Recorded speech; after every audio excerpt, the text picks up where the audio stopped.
Yeah, I'm Stefan. I've been, I guess, in the Bay Area for the last since like 2007. At Stanford, I kind of did the master's there of AI specialization. So that's kind of, I got into kind of the field of kind of machine learning. Unfortunately, it was just before all the deep learning stuff, so I'm still catching up there. But in terms of from there, I kind of worked at as next at LinkedIn, Nextdoor. I worked at a NLP for enterprise startup, Iddybond, that kind of crashed and burned a bit, and then for the last 6 years I've been at Stitch Fix. And in terms of my journey into the space, I've been started off as a kind of general software engineer, doing and then moved into kind of prototyping content-based things at LinkedIn, and then and Nextdoor, I did a lot of kind of first versions of things since it was a smaller company at the time. At Iddybond, the startup, I got really to focus onto NLP for enterprise and like building machine learning models on top of Spark. And so, and then at Stitch Fix, where I've been just recently for the last 6 years or so, was essentially engineering for data science. So rather than building models, I've realized over the course of things that I enjoy building more of the tooling and infrastructure to make people more useful. And so it's kind of where I am or in how I got into this space. So I have just for I have a kind of bank of questions here that like Chip and I kind of talk through. But as Nick said, if you have questions, do feel free to put them in the chat. And I guess we'll use them as suggestions, so we might not get to them. We might punt them to the end. But just to say, feel free to add questions as we go along. So first question, Chip says, what systems have you built in the past? And kind of what were they built from? Like open source, proprietary, vendors? And then how did they turn out? Oh, shit. Let's talk about doing Nemo, which is open source, and Snorkel also open source and enterprise. And I guess right now, the stuff I'm working on is like question mark. It might or might not be open source, likely open source. Yep. In terms of, I guess, my experience here in terms of LinkedIn, back in the day, there wasn't much open source, so you build everything yourself. So I remember, building on top of Hadoop, Java, and Lucene. Python ecosystem wasn't quite there. In terms of as things kind of moved on, like at say Nextdoor and especially at Stitch Fix, we were building on top of AWS primitives. So really starting to kind of, I think, build on top of those services there. And then, I guess most recently, at Stitch Fix, I have, a bunch of blog posts, that, I guess, from my team that came out in the last month. So if you go to the Stitch Fix blog, you kind of read about the systems there. But essentially, I was tasked with building, a machine learning or MLOps platform for data scientists in a way that is kind of self-service. And so in which case that was, built from a mixture of, stuff we built by ourselves, so ground up. Others built on top of AWS things, and then towards the end we're trying to think of and bring in model observability solutions, whether it be vendor or open source kind of based. In terms of Chip, how did things turn out? I guess did you have good experiences building on top of open source or pushing that stuff?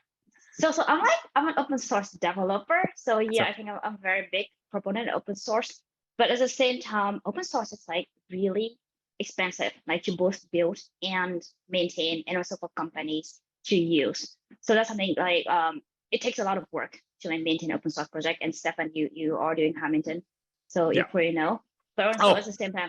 Yeah, I was just going to say. So I'm also, I guess, an author of an open source package called Hamilton that is, focused a little bit more on feature engineering side of things, but yes, also in the open source space.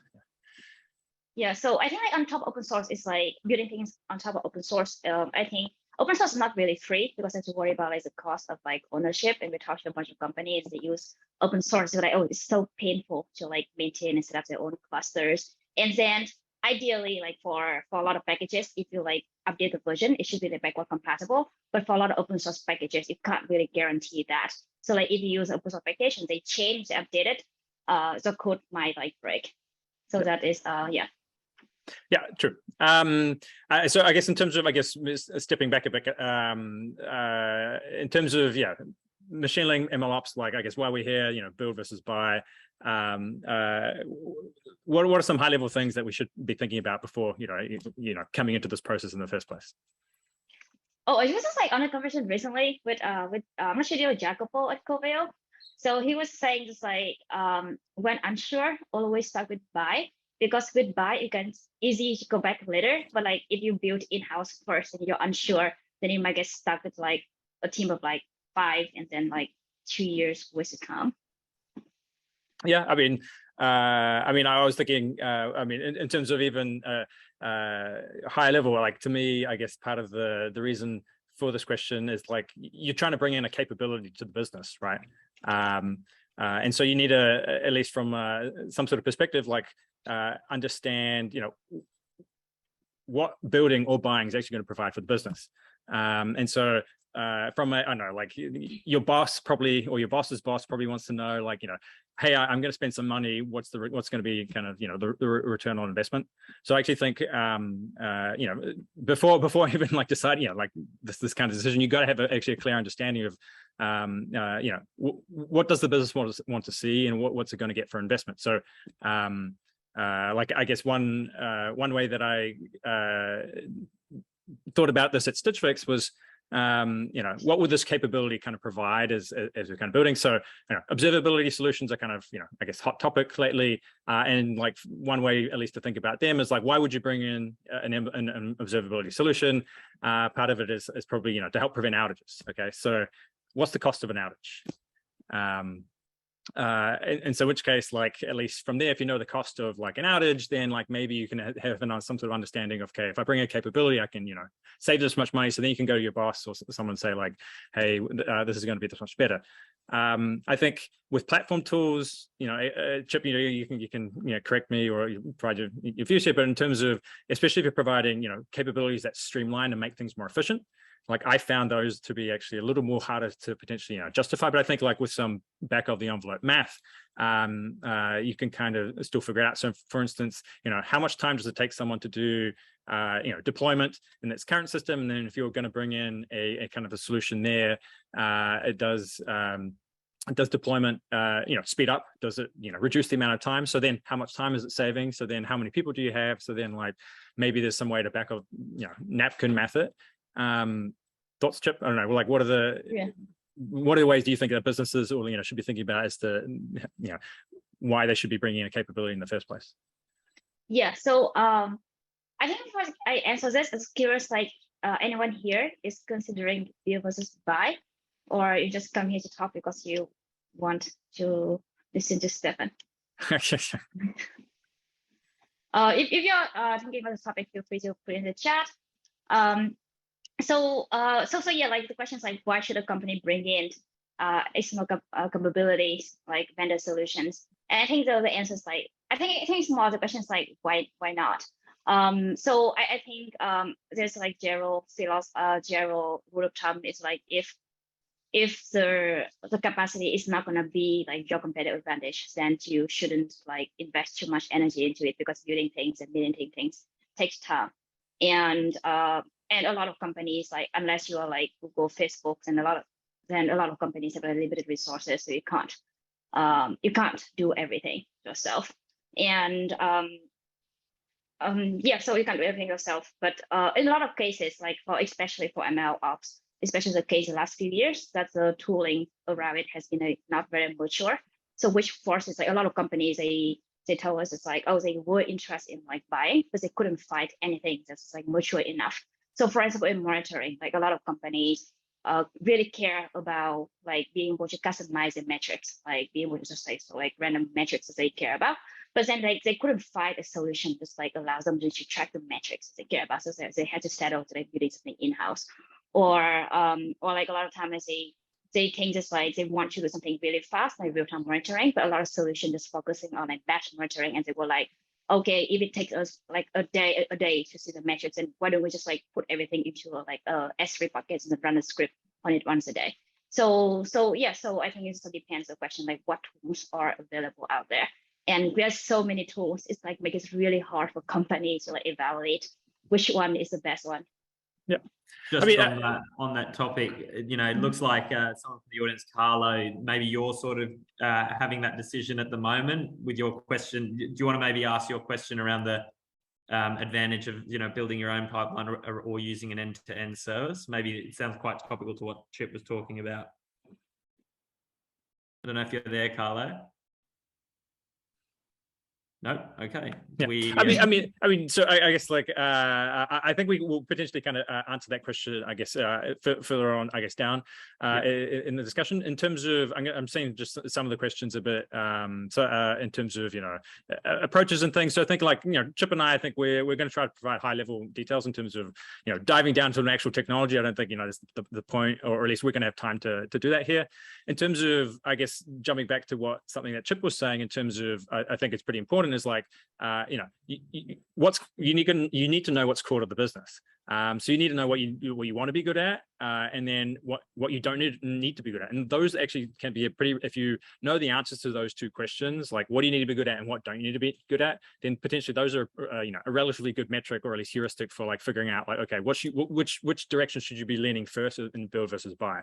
If it's something that's core to the business and like you're going to be heavily relying on, then like maybe you should just double check the build versus buy decision may be slightly harder there. But I think it's in terms of Chip's case, or she was saying there were so many solutions before, people the space wasn't that mature. But then if you're getting into hey, this isn't core to the business but I need it to function, do I need to spend money on it? And in which case, like maybe a vendor is an easier short-term solution to figure that out, to kind of get things. And so like I think from a trying to be a little more methodical about those two things, I actually think then depending on which way you're leaning, you're then looking at well, what's the resourcing? Okay, so if I do build versus buy, like what's it going to take on to build it? What is the staffing and the skill set required, and then what is the time that's going to be required to build it versus if you can pull something off the shelf from a vendor that already has something, is that going to speed up time to market? Maybe that's important to you, or time to deliver value, right? I think the other way to like if it's not core to the business but you still want to build it, then you should really be asking yourself, well, what is the opportunity cost? Rather than spending time and resources integrating it, maybe those resources would be better spent elsewhere. That's something, core to the business. So that's another way to kind of, I guess, potentially, napkin math, whether, it's worth you and spending the resources that your company has on this problem, or delegate it to a vendor. Now, I want to say, it's what's helped me in the past. I know, Chip, I don't know how POCs have gone with you, but I think the issue with with napkin math is you're making wild guesses sometimes, unless you've done it before. In which case, I think proof of concepts, even though they do take some time and resourcing, can potentially reduce the variance in terms of your bounds of estimates, in terms of what is the cost to build it, what is to maintain it, because sometimes actually like depending on your integration with the vendor, it's not inconceivable to me that you're spending just as much time managing the vendor as it would be for someone building it from scratch, especially if you're only using a small part of what the vendor's offering versus the main tooling. So I guess I view POCs as a good way to do it. Chip, I don't know, thoughts? So I think so. Actually, I saw like I'm not sure if I'm saying the name correctly. Anshuman. So sorry if I butcher it. So I think like a lot of companies, it's a mixture of like, I don't think anyone can build like everything in-house. Like, of course, you want to leverage some things like from like external vendor. It's a question to the extent of like what to leverage and what to build. And it's a matter of like prioritizations, and also like cost, and also like how much commitment you're willing to put into it. Because something I've seen is that like there's a lot of like changes in the MLOps landscape that is in the last especially it's about like 4 to 5 years. So in the beginning, we saw a lot of companies, they did ML early in production early, and there was like no tool available back then. So they just had to like build it in-house. But now like a lot of like categories in MLOps space have matured, and they want to adapt something, and they realize that, oh, because we build everything in-house, everything is custom, so it's impossible like to integrate with a new readily available tools. And they were like, so a bunch of companies came to us and like, they are like in the process of redesigning the whole architecture so that they can make it more modular and work with like modern tools. So like if anyone, like if any company who's investing in like in-house infrastructure, that's a question you're going to consider in the future, because like in-house means that you want to be able to take advantage of whatever standardization is going to happen in the future. Yeah, I mean, I mean, sometimes I think people, like in that case, sometimes actually prematurely optimize, because actually, if you're building a new capability from scratch, you need to first prove that it actually has business value before really trying to invest heavily into it, right? And so, in which case, you can fall into the trap of over investing and then figuring out it's not actually that valuable. In which case, that's I think something that I've seen with platform tools over the years. You build something and then realize actually that it isn't the main pain point, because the business pivoted, etc. So I think it's hard. It was rather, if you have an existing system and you built it years ago, yes, you definitely run into issues of, well, I did this way, but the tooling has moved this way, so how do I integrate? Unfortunately, I guess no easy answers there, other than like you just got to figure out whether it's worth the value and time to replace it or stick with what you have. And also, like, there are a lot of solutions, or like there are a lot of problems like vendor solutions are going to help you with, because a lot of companies say, oh, we have problem with like deployment, we have problem with like productions, and it turned out the problem is like their internal process. First of all, it was like, okay, so what the problems are is because, oh, every data scientist still write everything in a notebook, and like the code is like everywhere, and we have no way to track and version them. It's like, okay, there's no solutions to like help you with that. You just need to enforce like a stricter, higher like software engineering practices in the organization first, before we can like move to more solutions. Yeah, totally. I mean, human processes. I mean, this is, I guess, the reason in terms of, I guess, for MLOps to exist is kind of precisely to try to help step people into like, processes that agnostic of tooling, but generally streamline the ability for you to get things to production. So in terms of, I guess what I did at Stitch Fix was, essentially bring in DevOps best practices first, because if you don't have good DevOps practices, then, actually this will probably reflect on your MLOps practices. So I want to say, make sure your DevOps practices are in order first, potentially, especially if you're going down the build route, because that will impact things. So I think as I saw David putting in the chat, it's like the build versus buy decision can be further nuanced when you consider that you can get consulting experts to build a platform for you. And I feel like that is a trap. I don't know. First, consulting expert, I would love to hear from David, like what our experience have been like, consulting experts have been like. But I do think it's like it's a general trend to see with MLs, or like at least a pattern I've seen, is that like when you bring on someone else to build for you, like the building part actually not the hard part, because like initially when you have a smart model, when you not that, so when the result pipeline has not been complex, then building actually not that challenging, because the challenging part is like for maintaining. Like if you just want to deploy model on-off process, and like it's just like container like Docker and then put it on like AWS or like GCP, whatever, get back endpoints and deploy it, and it's pretty straightforward.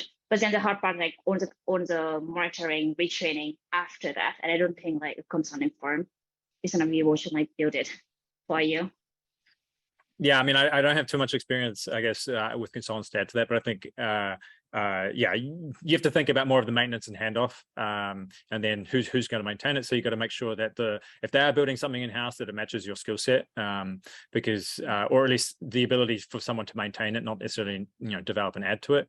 This is where I think if it's core to your business, like, yeah, I'd question having a consulting firm do it. If it's peripheral, then sure, I think that probably makes a little more sense.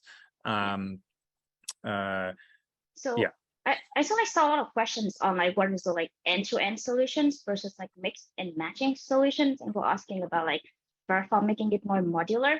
What's your thoughts on it, Stefan? I mean, end-to-end solutions, I think, initially when back in the day, everyone was, actually trying to build an ML platform where the idea was that you only needed one solution that did everything. But I think with, machine learning and, AI being so general, then different domains have different requirements and different, SLAs, so service level agreements. So if you're an ad tech serving company, your structure and your modularity and end-to-end platform is going to look very different from someone in healthcare, just because of the needs of the SLA. Like maybe in healthcare, you're doing all batch, and it's okay if a job fails overnight because it's not going to be detrimental. But in ad serving, you need things to be running, every hour at least, or something else, you're going to lose revenue. So I think there's a bit of a nuance with respect to what domain and what industry and what kind of end target kind of SLA you have, and so I think this is where it's I guess plug for my course. If you're interested in model deployment and inference, this is some of the stuff we'll be talking about. Is how do you actually set up componentry and things to kind of for your environment, because I think that is one of the nuances that I think is kind of makes it challenging in the space, because you can't take verbatim what Uber does and apply it to your environment, because you're not at that scale, probably don't have that many engineers, and so in which case I think that is the nuance with do you have a single platform or not, and then is it modular or not? Well, it also I want to say it depends. What's important to the business, and what's important for you to deliver value in the whole kind of machine learning process. So I think for the model question, it's a tricky question, because yes, of course things should be modular, but the question is what's the boundaries between different tools? Because I see this that's a good. Do you need a feature store? Do you need real time or streaming? Yes. Right. This is where it's partly dependent on what is the value. And so I think part of I actually think this is where if you can get your hands dirty and proof of concept and do things, then in a dirty way that gives you a better sense for the estimates, then I think you have a better sense of what actually should be modular or not.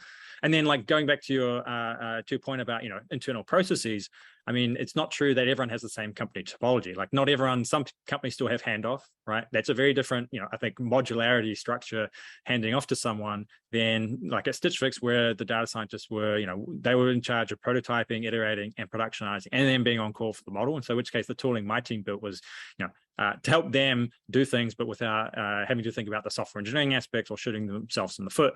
But then, if you're doing a handoff and you're handing off to a bunch of engineers to do this for the living, maybe you can have lower level tooling because they know how to build it more specifically.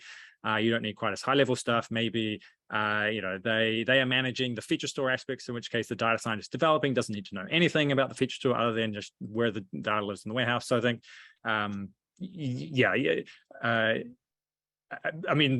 so which case, at least from a web serving perspective, in terms of deployment, I think deployment is, in a web service is very stock standard these days. Is then an open question, features, and how do you map features? Once you layer in recommendation stack, then things get a little trickier as well. So how do you kind of handle that? And then you take, and I think observability is becoming a standalone component, a bit like I think how Datadog did for people doing microservice architectures, and how do you do observability? I think model observability tools are also moving similarly to either be standalone if you have everything else and you don't have that component to bring it in, or there are companies I think that are coming in, or at least open source solutions where MLflow is kind of one of them, where there's kind of everything. You have experiment tracking, you have deployment, and you have some sort of semblance of observability, I think, potentially, or there are a bunch of vendors who are moving that. So I think there's too many answers to that question, but first start with what's important to business and what's your environment.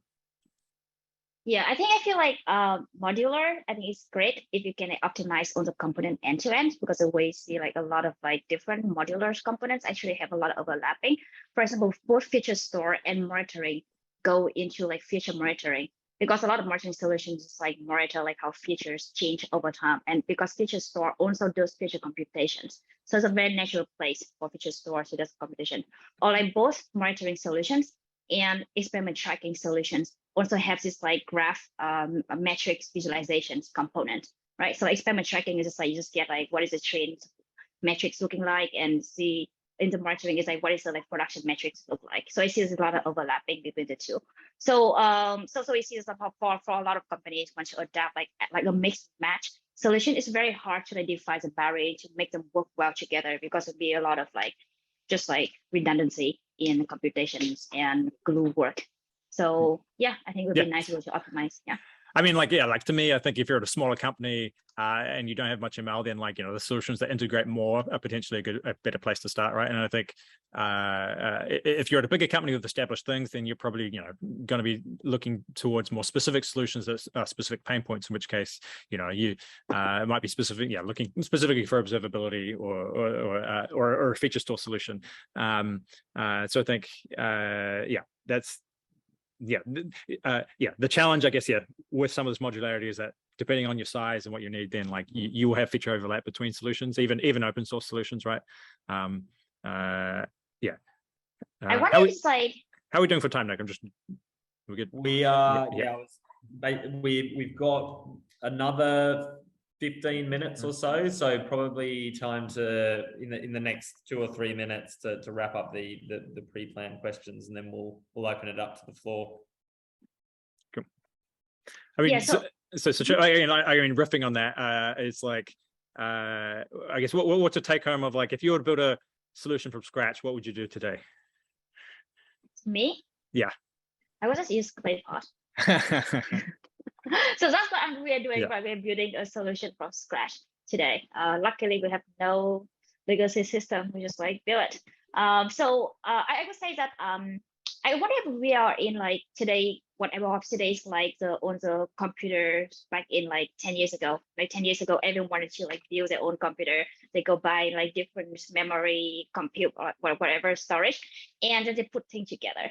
But now like everyone's like, let's just buy a MacBook because it's just easy working end to end. And it's just like you know what you're gonna get. So I do see that we talk to companies, and because there's so many solutions out there, and after the 10 demos, it was like, okay, I'm out. I don't even know what's going on anymore. Just give me something that just works. So I think I do see there's like appetite for like an end-to-end solutions right now. The question is just like, how can we trust the end-to-end solutions? Because people are like are afraid of like putting all the eggs in one basket, like too much dependent on one vendor. I mean, I guess it's one downside. I guess if you put in a vendor, you don't have control of their systems. In which case, you got to vet your vendors if you are doing things, because I think not only from a cost perspective, so ensuring that as you grow or things happen that you keep costs in check, because that's one thing. I guess if you don't do contracts well with vendors, you can kind of bring some pain to the business because you actually start paying a lot of money. The other is you got to ensure that if it's a company, it's stable, it's going to be around, and that you can actually trust them with the the technical side of things. If you are actually going to go all in on have all your eggs in one basket.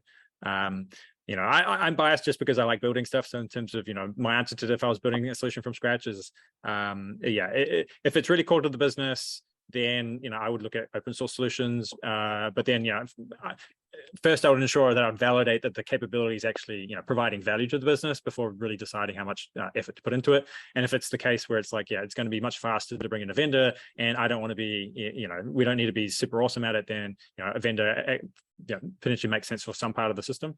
Otherwise, there is so many open source solutions that actually the best answer to like which one should I use is actually like you should try to write some code with them, and that will generally give you the best sense of like, well, what are the actual rough edges of this, and then you can kind of project it onto, well, do I have the skill set to actually maintain it?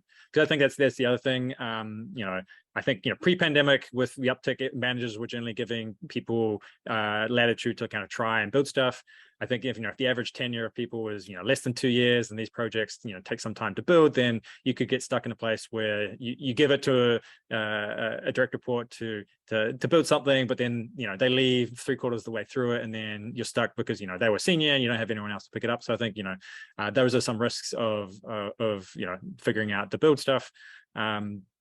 But in general, I mean, at Stitch Fix, the reason why we built so much stuff is because there wasn't as much, open source maturity. But now, like, I think, there is, I would take a second look at things again if I was starting, what I did at Stitch Fix from scratch.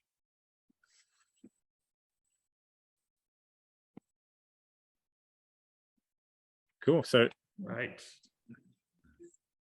Do we want to switch over to the questions from the audience? We have a few here that have been submitted ahead of time. Omar, I see that you had one. I'm not sure if it was covered in the talk or whether you want to. It was covered. Okay. I think Omar also has another question just now. They want to say it. Yeah. I mean, I guess many MLOps tools rely on Kubernetes, but Kubernetes comes with a lot of complexity. Why and what situations should one avoid Kubernetes and MLOps infrastructure?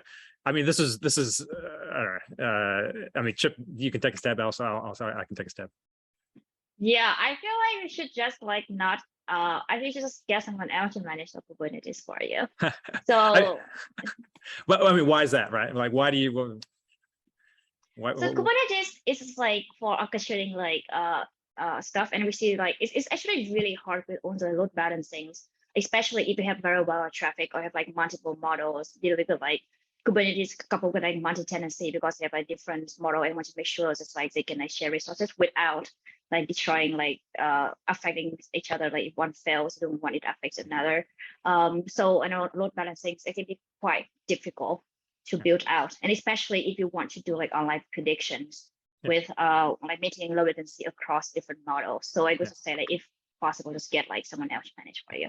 I mean, yeah, the reason I would say get someone else to manage it is if you don't have the skill set and you don't want to, if you don't have the skill set to like really manage Kubernetes well, then I think, like, Amazon, I mean, at Stitch Fix, we're using, Amazon's EKS offering, right? So it's kind of managed Kubernetes, right? So I think it's like, then with these managed services, you still might need to know a bit about Kubernetes just to make sure, like, because you're still in charge of configuring it and stuff, but you actually, less responsible for the management and stuff like that. So I think, or if you can't build stuff on the cloud, I mean, then I think you just change company. Yeah, change companies, or I think you're then forced a little to. I mean, some companies do have hosted. I think Kubernetes.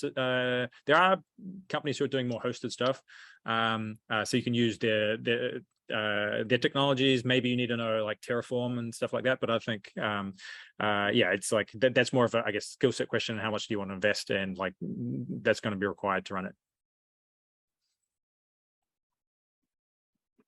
Okay.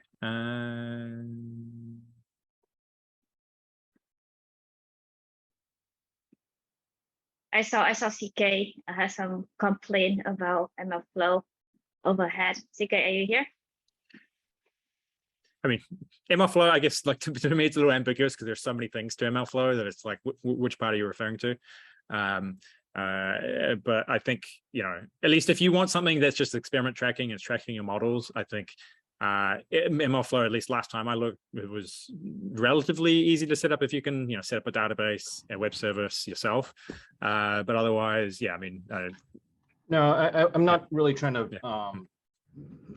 downplay MLflow in any way. My question is really around the timing of when one should invest in what, right? And in my particular situation, we're a very early stage company, very small team. But we're starting to get to this point where our experiments are scaling up and we can't shoot from the hip anymore. And it's a question of like, when do we pull the trigger and formalize things? That I just wanted to throw that out there. I didn't mean. Sure. No, that sounds good. Was denigrating MLflow. I didn't mean that in any way. I mean, hopefully we gave you a few ideas on like how to structure, or at least back of the envelope, kind of calculate like when to do that. But I think it's like what's core to the business. Do you need do you want to do it yourself? How much money do you have? I mean, if you don't have budget, then like you're probably gonna have to use some open source solution. In which case, there are competitors to MLflow that you can kind of look at. But I think you just have to be a little bit principled. It's like, what is the value that you want it to provide? And so therefore, look at the opportunity cost of, what else you could be doing rather than, I don't know, having to manage and herd cats for everyone's models because you don't have a central place to store it, right? I mean, CK, so I think curious, like, so is the questions about like what should be first, more like deployment first or monitoring first, or is that what you mean by when to build what? To be honest, we're not even at the point of deployment. So my question is really about really early kind of model management and data management. And I know that ML ops is the majority of it is focused on the production side, but there is still this early side, which I guess I'm facing now, and I'm hoping that you guys can talk a little bit about that. So I think I thought for that, like, oh, sorry, Stefan. No, you go ahead. Yeah, so I think at this phase, I guess, so a lot of it's like about experiment tracking, like knowing how to structure the experiment and choosing the best model to deploy, right? Right.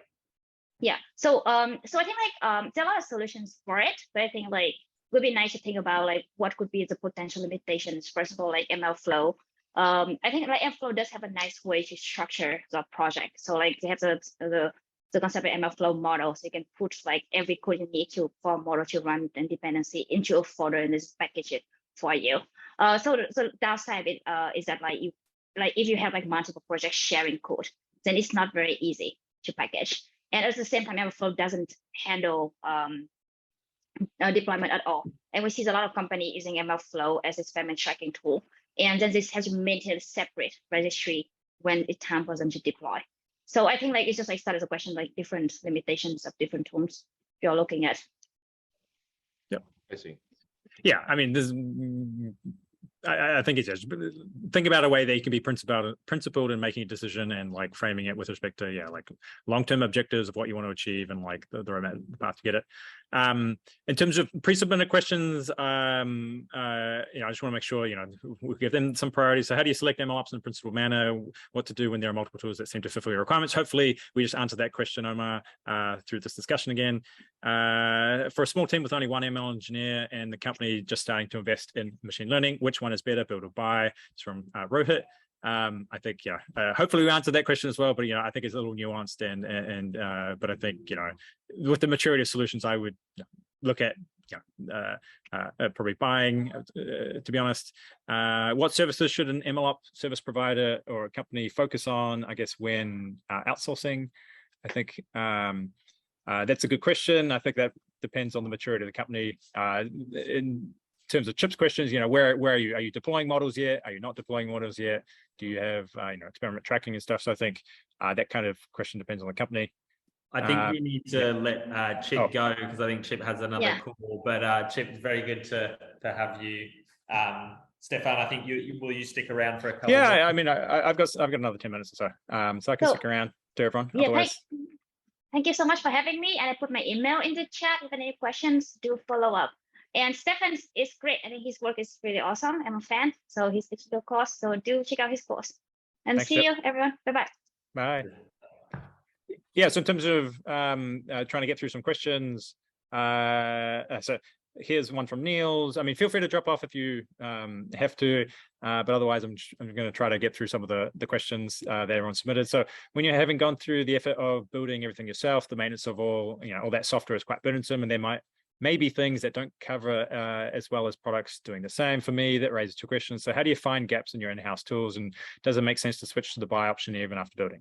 So I think hopefully we covered some of that question in the talk. I'm going to start with the second one first. So after building something, then I think, as if there is where it's like the question of modularity. If you've modeled things in a way that enable you to do it, then like one of the things that you can do is like as vendors or tooling or solutions mature, then you can kind of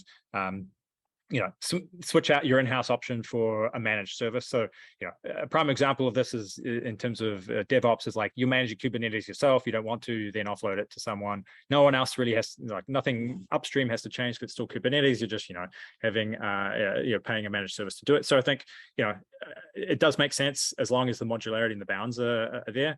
In terms of how do you find gaps in your in-house tools, I want to say my course is going to help answer that question, because I think we're going to look at things. I think in terms of at a high level, there's plenty of material, blog posts and things where it's like if you see different solutions, then it's just a matter of taking that and trying to project it onto your environment so that you can kind of figure out what do I have that they don't have type thing. So that's at least my high level answer there. Is there any good book for converting a company into a data first and ML products focus? That's a good question from Mark. I don't have a good answer to that. I do think if you think about online experimentation and being data driven, there's a lot of literature there. So I'd actually maybe point you to look there, because that's if you're going to make data driven decisions, then there's that. Else there's plenty of I guess books in terms of like designing machine learning systems and bringing them into production. So like I know Chip has a book designing machine learning systems that can potentially help there. from a technical perspective of like things like that. Next question, just curious, aside from cost, what's the advantage of building your own pipeline over using just fully end-to-end services? So hopefully we covered that, Carlo. You just have to be principled whether it's going to bring value or not. And then I guess this one's for Chip, but she left. Gonna skip that one. Another question for Chip. Next Do we question. have any questions from the audience at all? Anyone want to ask anything live? Feel free to come off mute and raise your hand. Otherwise, we'll keep working through the questions. Okay. But I see, Mark, you have a question here. Have you read Data Mesh? There were a bunch of blog posts about Data Mesh a couple of years ago that I think I skimmed through. Is that if that's what you're referring to? Else, I haven't seen anything lately that uses the Data Mesh term. So I'm wondering whether that's fallen out of vogue. But yeah, if you happy to answer more there if you have a clarification. Oh, you have a Data Mesh delivering driver. No, I haven't seen that book. It's another O'Reilly book. Yeah, I mean the good news. Yeah. Anshuman asks, Stefan, how were some of the learnings building Hamilton?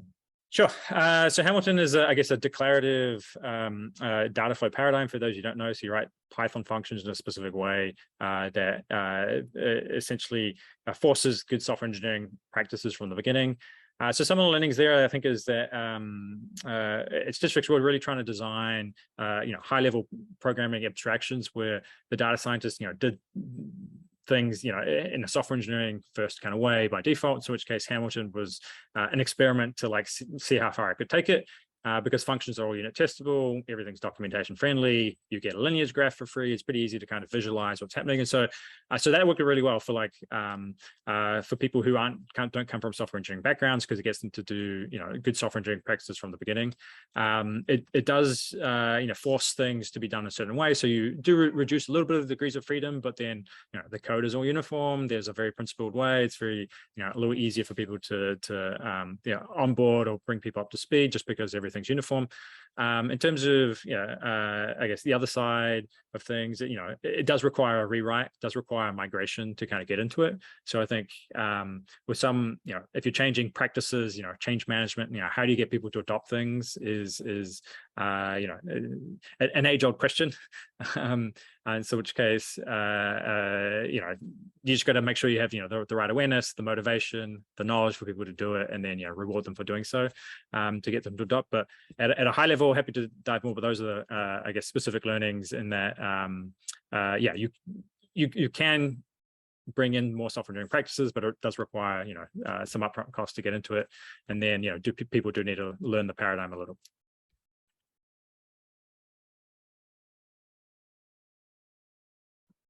Right. Well, in terms of, I guess, was there any build versus buy thoughts there? So when we started Hamilton, again, so there wasn't much to do there in terms of there wasn't much out there that was very similar. And so, which case that was, I did do searching for like open source, are there any libraries or things that do this similarly? And so, which case there wasn't. And so, because I built it in 2019, in which case building from scratch was the only option. So, which case that's kind of what I did there. But now there are similar Python frameworks that do similar things, but maybe not quite the same as Hamilton. So I would probably potentially still build it today, just because I haven't seen anything similar. But there are some of the problems, potentially have been addressed by other Python frameworks.